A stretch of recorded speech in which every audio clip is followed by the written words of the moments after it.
to Isak, tossed it towards Morientes. And then Gerrard! Oh! Oh, goodness! What a strike! Transfer Choons FOTB. Drink more water, eh?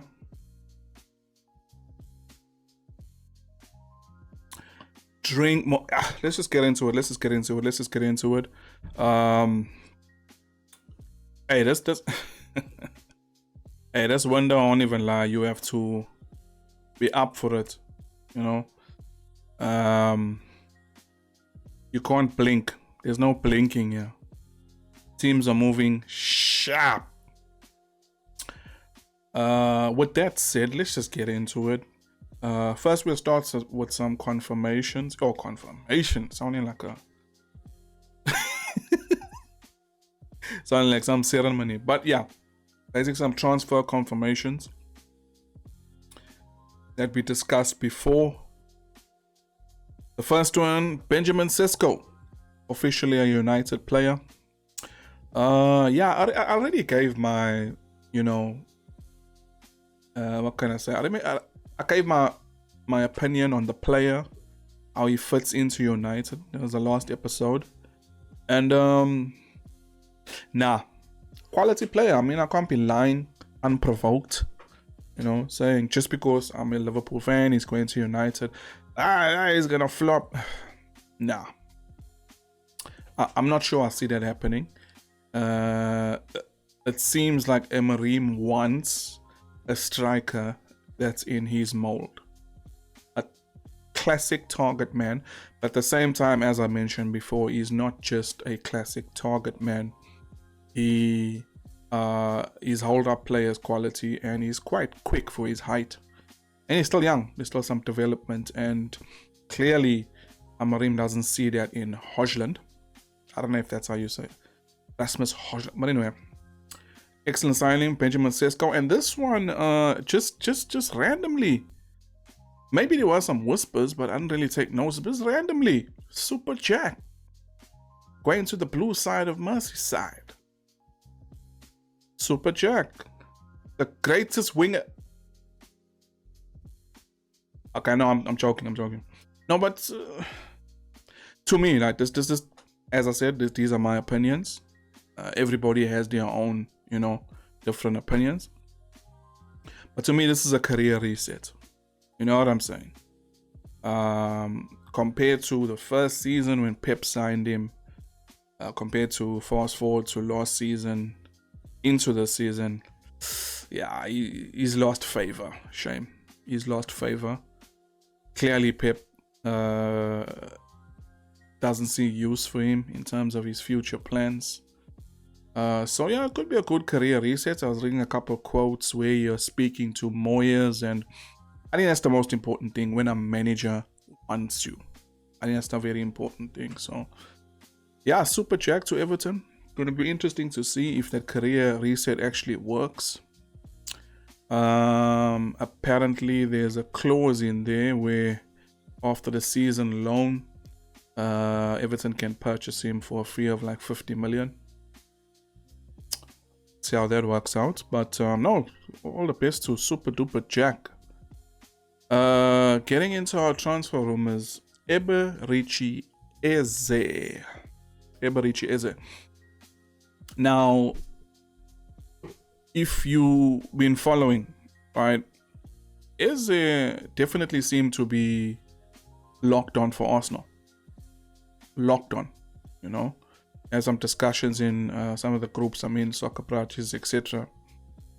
He seemed locked on for Arsenal, but some recent developments, particularly with Levy looking like he's gonna back Thomas Frank. Looks like he likes Thomas Frank and he's gonna back him.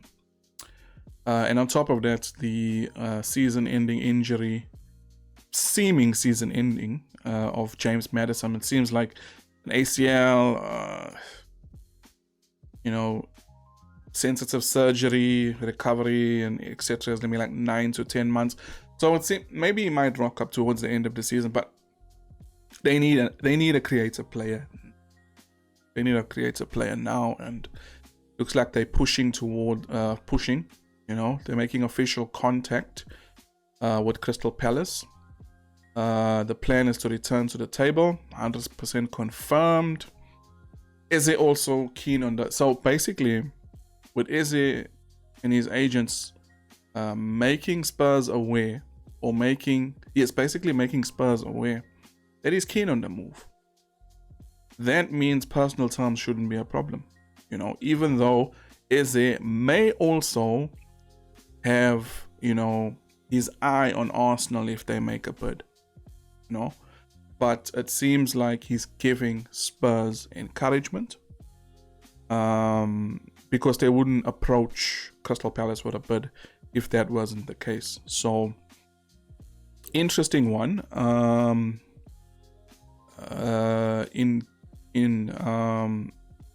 In partnership with Alex Crook, Ben Jacobs released this update today. Tottenham are set to make a bid for Crystal Palace attacker Eberechi Eze. TalkSport understands Spurs view the England attacker as a number 10, and their pursuit is separate. This is very interesting. This just proves that, as I said, Levy is gonna back Thomas Frank. The Spurs view the England attacker Eze as a number 10, and their pursuit is separate to the club's interest in Man City winger Savinho.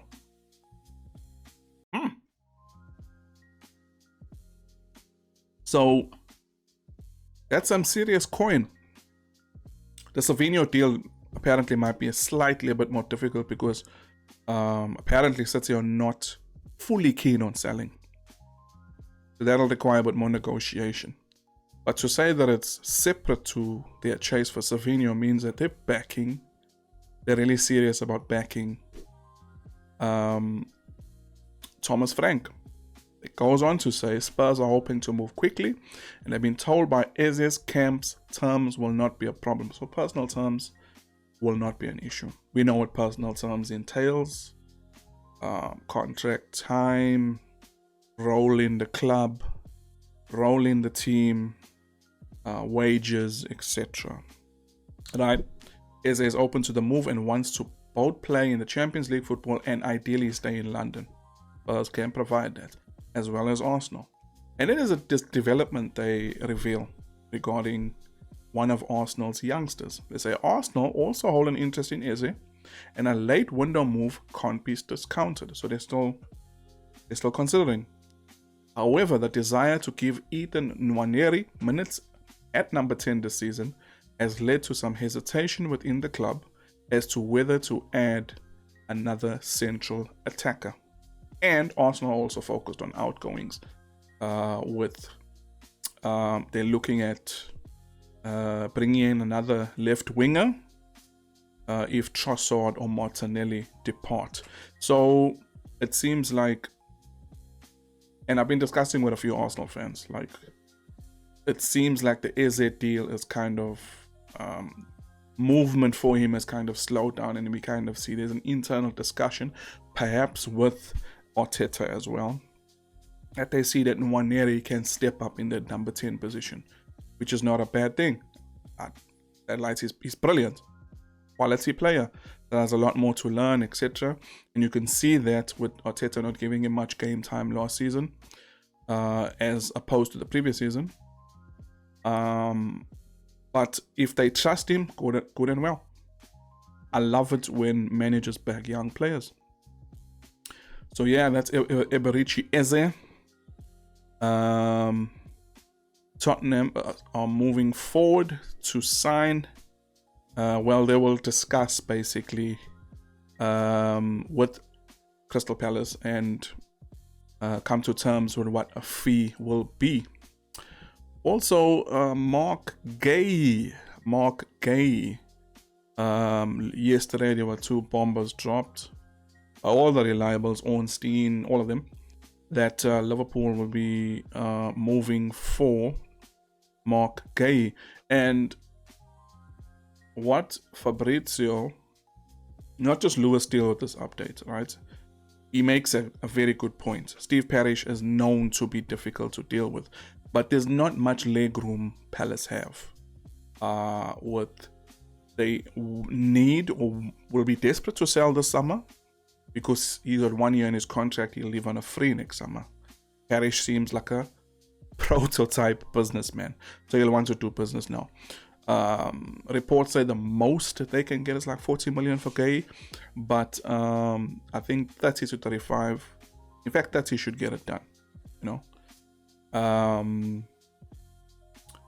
And Fabrizio is adamant that even though Liverpool are pursuing two, and we'll get to the second centre-back chase that Liverpool's engaged in now, but even though they basically opened up talks with two clubs, they definitely want both of them. This is what Fabrizio says in this window. So, but we'll get to that one. So Marc Guéhi to Liverpool, keep your eyes on that in the next couple days or so. And then there's some movements on Newcastle side. Yo, these guys have been struggling, shame. Yo, hey, this entire window has been nothing short of a disaster for Newcastle. But there seems to be some oil in the wheels. There seems to be some movement. Very good signing. Jacob Ramsey, young, but with quite a bit of Premier League experience, which is rare. Young, English, and Premier League experience, and 40 million. I mean, it's a no-brainer, really. It's a no-brainer. So this is looking like it'll be done by Fabrizio. This is earlier him saying that he's having a medical at Newcastle right now. It is early in the day, so we should expect an announcement over the weekend or so for Jacob Ramsey. Good signing. And regarding Jacob Ramsey, it could actually lead to a cascade of events regarding other transfers, particularly involving players like Johan Wieser from Brentford, because Brentford, like I said, with this transfer window, you can't blink, you know, because Brentford looks like they're moving on a couple players, or also bringing in a couple as well, attackers. And Wieser, as we spoke about before, looks like he's on his way to Newcastle, which could lead to another chain reaction that we'll discuss a bit in the end. So Jacob Ramsey to Newcastle, that's a solid signing, I won't even lie. And then, as I said previously, Liverpool are actually in talks with two clubs, and they just, as it seems, completed discussions with one of those two clubs in Parma. Today, Giovanni Leoni, 18-year-old Italian centre-back, tall, strong, rugged, loves to duel. I mentioned him in one of the WhatsApp groups on Sacco Pracis as well, like last month or so. And I didn't think we were going to move for him. I just said that, by the way, and I actually got a sniff of him when he was mentioned by, there's quite a few very good scouting accounts on X. If you got an X account, follow guys like Moby Hawk. Very good at young potential scouting of potential stars. And this is where I got a word from Moby Hawk about Giovanni Leoni. Recently, Arrigo Sacchi, the legendary Arrigo Sacchi, Italian manager, came with very high praise for Leoni. He said for his age, he should develop or adapt quite quickly in the Premier League, which is a big thing to say for an 18-year-old coming from the Serie A. So that looks like done. Looks like another signing that could be announced over the weekend, Giovanni Leoni. And it looks like Slot not just focusing on the attackers, it definitely looks like he is also securing the centre back, because there's not just some aging with Van Dijk, but a couple uncertainties with Ibu as well, Ibrahima Konate.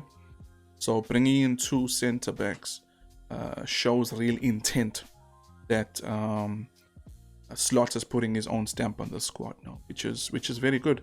So when a new manager comes in, you want to see where he takes the club, and you can see with the type of players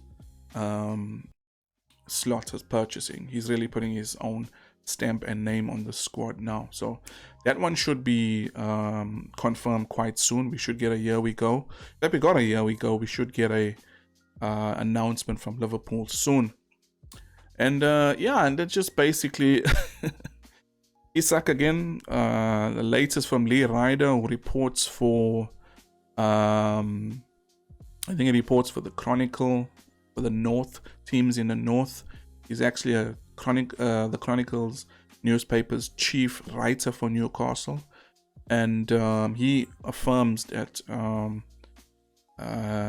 Newcastle are doing all they can to complete the Johan Wiese deal, and they want another striker. Because it was also confirmed by Craig Hope, who was the Daily Mail's.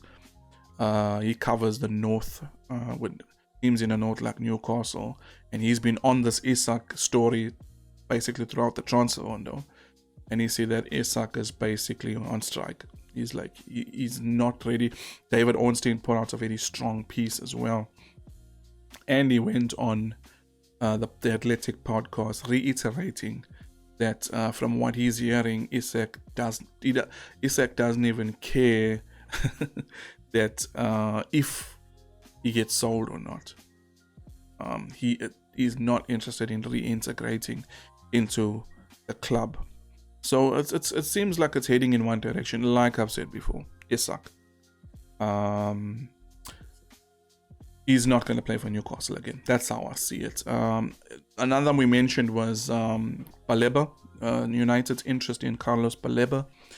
From me, it's looking like it's going to be a bit more difficult, not as straightforward as Sesko.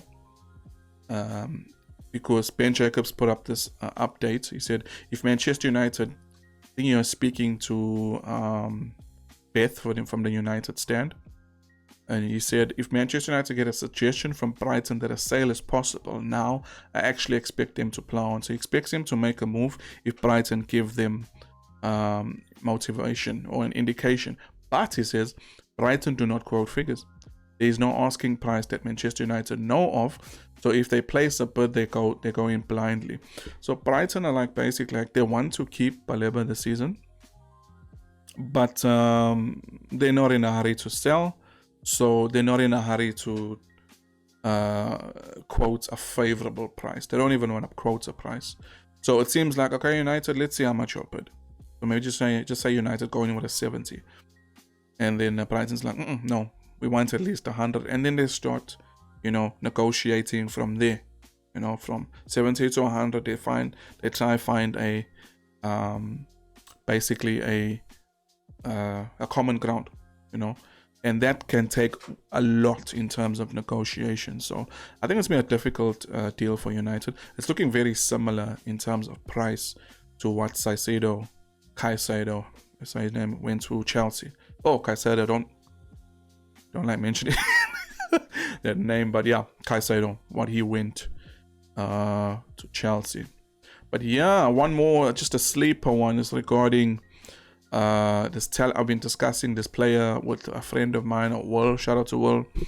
Franco Mastantuano, talented Argentinian midfielder. He has a River Plate, I think, if I remember correctly, and he's just confirmed as a Real Madrid player. There was a lot of talks of PSG, and Mastantuano actually confirmed that he spoke to Luis Enrique, but in the end, when he spoke to Xabi Alonso, it's like choosing between a Barcelona legend and a Real Madrid legend. And he said that the talk he had with Alonso was very convincing. So Franco Mastantuano, I would love to see his progression at Real Madrid, even though in terms of development, in terms of first team opportunity, Madrid's the biggest club in the world. It's so very hard to have any assurances of that. But let's see if his talent and his determination push him into the first team. But yeah, guys, that's it for now. I'm sure I'll be back very soon with totally different stories because, as I said, don't blink. the transfer window is moving like that. Anyway, FOTB transfer Choons. I'm out. That's Issa, tossed it towards Morientes. And then Gerrard!